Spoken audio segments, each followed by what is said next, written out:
Hi நமஸ்தே, நான் உங்கள் friend Jaya Srinivasan. Welcome to veggies recipe. இன்னைக்கு நம்ம வெஜ்ஜீஸ் ரெசிபி கிச்சனில் தேங்குழல் முறுக்கு பண்ண போகிறோம். எல்லாருமே அவங்கவுங்க மெத்தடில் கண்டிப்பாக பண்ணுவோம். ஒரு முறை எங்கள் வீட்டு மெத்தடை நீங்கள் ட்ரை பண்ணி பாருங்கள். பொரிச்சு போடும்போது பாருங்க எப்படி சவுண்ட் கேட்குது பார்த்தீங்களா? நல்லா மொறு மொறு மொறுன்னு அவ்வளோ நல்லா இருக்கு. இந்த சவுண்ட் கேட்குதுங்களா உங்களுக்கு? ரொம்ப கிறிஸ்பியாக இருக்குது. அது மட்டும் இல்லைங்க, நல்ல டேஸ்ட்டாக இருக்கும், நல்லா சாப்பிட்றதுக்கு லைட்டாக இருக்கும். நான் ஒரே ஒரு முறுக்கு உங்களுக்கு பாருங்கள் கையால் நொறுக்கி காமிக்கிறேன். எந்த அளவுக்கு லேசாக தான் நான் நொறுக்கினேன், அங்கே பார்த்தீங்க அப்படி நொறுங்கியிருக்கு பாருங்கள். ஒரு மாதிரி ஹாலோவாக இருக்குது பாருங்களேன், ஒரு டியூப் மாதிரி இருக்குது. இந்த மாதிரி பார்த்தீங்களா? இப்போ நல்லா கிளியராக தெரியுதுங்களா உங்களுக்கு? இந்த மாதிரி ஹாலோவாக இருந்ததுன்னா சாப்பிட்றதுக்கு ரொம்ப நல்லாயிருக்கும். நல்லா மொறு மொறுன்னு இருக்குன்னு அர்த்தம். இந்த மாதிரி வந்ததுன்னா இது கரெக்டாக வந்திருக்கு, பர்ஃபெக்டாக வந்திருக்குன்னு அர்த்தம். இந்த அளவுகளோட இதே மெத்தடில் பண்ணுங்கள், பர்ஃபெக்டாக இதே மாதிரி நல்லா வரும். தேங்குழல் முறுக்கு பண்ணுறதுக்கு மாவு அரைக்க போகிறோம். அதுக்கு பச்சரிசி, மாவு பச்சரிசி எடுத்துக்கணும். 4 கப்பு நல்லா வாஷ் பண்ணிட்டு ஊற வைக்காம நல்லா ஈரம் போக காய வச்சிடணும். அது 4 கப்பு நான் எடுத்துட்டு இருக்கேன். 1 கப்பு உளுந்து, 4 கப் அரிசிக்கு 1 கப்பு உளுந்து. அந்த உளுந்தை வந்து இந்த மாதிரி நல்லா கோல்டன் கலர்ல வறுத்துக்கணும். வறுத்து நல்லா சூடு ஆறுனதுக்கு அப்புறம் ரெண்டையும் சேர்த்து மிஷின்ல கொடுத்து அரைச்சிக்கணும். அதுல இருந்து ஒரு 2 கப்பு மாவு இன்னைக்கு முறுக்கு பண்றதுக்காக ஒரு தாம்பாளத்துல எடுத்துட்டு இருக்கேன். மிஷின்ல கொடுத்து அரைக்கிற வசதி இருந்தா அரைச்சிக்கலாம், அப்படி இல்லைன்னா மிக்சிலையும் அரைச்சி நல்லா சலிச்சுக்கலாம். இப்போ இந்த மாவுல 1 டேபிள் ஸ்பூன் எள்ளு போட்டிருக்கேன். தேவையான அளவு உப்பு, பெருங்காயம் ஒரு 1/2 டீஸ்பூன் போட்டுக்கலாம். எள்ளுக்கு பதிலாக ஜீரகமும் போட்டுக்கலாம், அதுவுமே ரொம்ப நல்லா இருக்கும். நல்ல உருக்காத நெய்யா இருக்கலாம், நான் 2 டீஸ்பூன் போட்டிருக்கேன். நல்ல உருக்குன நெய்யா இருந்தால் 2 டேபிள் ஸ்பூன் நீங்க ஆட் பண்ணிக்கோங்க. எல்லாத்தையும் சேர்த்து நல்லா இந்த மாதிரி பெசரி விட்டு நல்லா பிசைஞ்சுக்கோங்க. நம்ம போட்ட நெய், உப்பு எல்லாமே வந்து மொத்த மாவுலையும் ஈவனா ஸ்ப்ரெட் ஆகிற அளவுக்கு நம்ம நல்லா கையால் அப்படி உதுத்து விட்டு நல்லா பிசைஞ்சுக்கணும். நம்ம இன்னைக்கு நெய் ஆட் பண்ணியிருக்கோம்.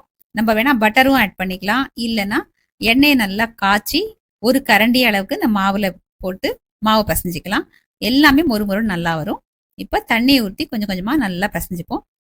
ரொம்ப ஒரே டைமா நிறைய தண்ணியை சேர்த்துறாம கொஞ்சம் கொஞ்சமா போட்டு நல்லா சாஃப்டா மாவு வர அளவுக்கு பிசைஞ்சுப்போம். ரொம்ப கெட்டியா இருந்தாலும் புழியும் போது ரொம்ப கஷ்டமா இருக்கும், டைட்டா இருக்கும். அதே நேரம் ரொம்ப தொரன்னு தண்ணியாவும் பிசைஞ்சிடக்கூடாது.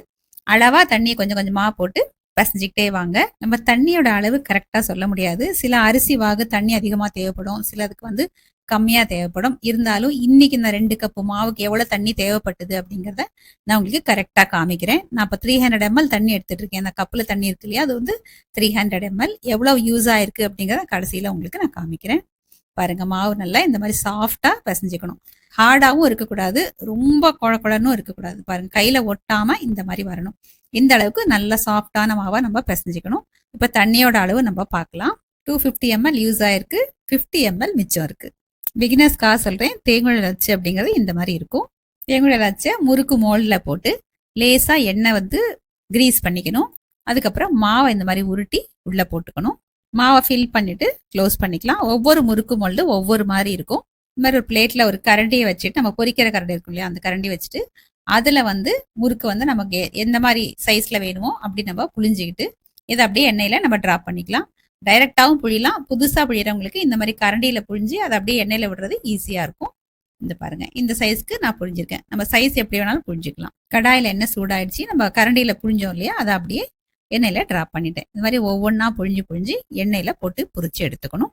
ஸ்டவ் ஃப்ளேமை மீடியம்ல வச்சுக்கணும். ஃபர்ஸ்ட் சூடாகிற வரைக்கும் ஹைல வச்சுட்டு நம்ம முறுக்கு போடும்போது மீடியம் ஃப்ளேம்ல வச்சுக்கணும். அவ்வளவுதான். பாருங்க, ஒரு 5 முறுக்கு இதில் நான் போட்டிருக்கேன். அந்த எண்ணெய் கொள்ற அளவுக்கு உங்களோட கடாய் சைஸ் என்னவோ, அதுல எவ்வளவு எண்ணெய் ஊத்திருக்கீங்களோ அது தகுந்த மாதிரியான முறுக்கை இதில் நீங்க போட்டுக்கோங்க. எக்ஸ்ட்ராவா நிறைய போட்டோம்னா சரியா வேகாது.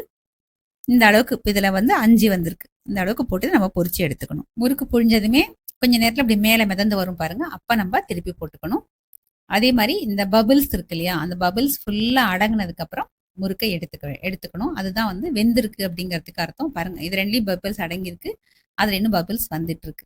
இது ஃபர்ஸ்ட் போட்டோம், அது வந்து அப்புறமா போட்டோம். ஃபர்ஸ்ட் போட்டதை முதல்ல எடுத்துருவோம். இந்த மாதிரி வெள்ளையா வேணாலும் எடுத்துக்கலாம், இல்ல கொஞ்சம் சிவப்பா வேணாலும் நம்ம இன்னும் கொஞ்ச நேரம் விட்டோம்னா செவந்து வந்துடும், அப்படியே நம்ம எடுத்துக்கலாம். இதே மாதிரி இது பாருங்க, இதுலயும் பபிள்ஸ் ஃபுல்லா அடங்கியிருக்கு, ஃபுல்லா நல்லா ஃப்ரை ஆயாச்சு. இதையும் நம்ம எடுத்துருவோம்.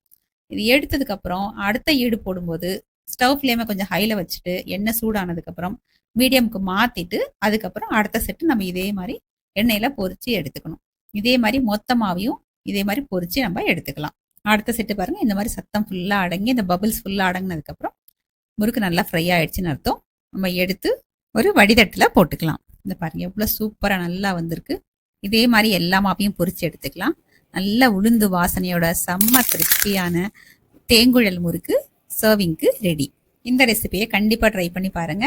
ப்ளீஸ் சேனலை சப்ஸ்கிரைப் பண்ணி சப்போர்ட் பண்ணுங்க. லைக் பண்ணுங்க, ஃப்ரெண்ட்ஸ் அண்ட் ஃபேமிலியோட ஷேர் பண்ணுங்க, பெல் ஐக்கானை கிளிக் பண்ணுங்க. டெய்லி நான் போடக்கூடிய எல்லா வீடியோஸும் குயிக்கா வந்து உங்களுக்கு ரீச் ஆகும். தேங்க்ஸ் ஃபார் வாட்சிங்.